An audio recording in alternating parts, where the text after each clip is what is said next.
鄭安庭議員。多謝主席，各位同事，人才嘅培養係社會發展嘅關鍵，而政府日前公布嘅施政報告中就提出以人才建澳嘅理念，構建本地人才培養嘅長效機制，配合社會經濟急速發展嘅需要，作多方面嘅資源投資，及早為澳門嘅人才培養作出部署。但係澳門已經進入老年化社會，持續嘅人口老化係導致生產力不足困局嘅因素之一。人口老化意味着未來領取養老金嘅人數會不斷增加，而且日後會越嚟越多嘅退休人士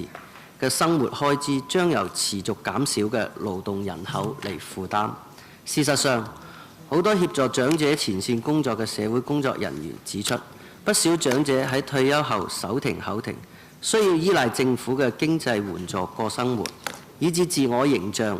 低落。亦有部分長者雖然具備一定嘅經濟基礎，但係仍然渴望重返工作機會，延續積極而有活力嘅晚年。根據政府統計資料，現時全澳60歲以上嘅人士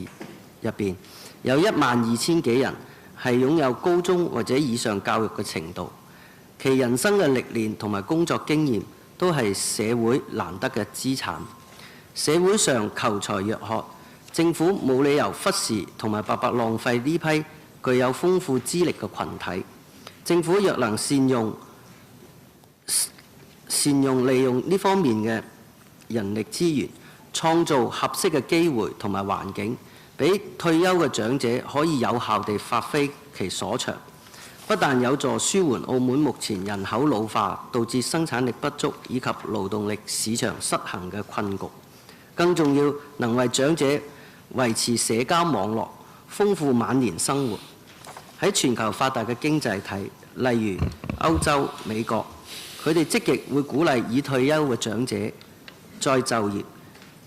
以人口老化最嚴重嘅日本為例，退休長者再就業嘅比例亦都會好高。對於新加坡，亦會向退休長者就業展開一個樂年運動，鼓勵企業僱用退休人士，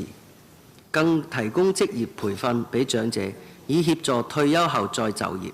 相關嘅政府部門亦會提供工作轉介服務、輔導服務，協助機構聘用合適嘅退休人士。呢啲都係外國值得我哋學習嘅同埋借鑑嘅經驗。政府同埋相關嘅機構分別推出長者書院、社區興趣學習班等項目，以豐富長者嘅退休生活，令不少長者退休受惠。故本人喺呢度向政府建議，就調整人口結構同埋人才培養嘅同時，制定長遠嘅政策，增加退休長者嘅再就業機會，例如推出鼓勵企業僱用退休長者嘅獎勵，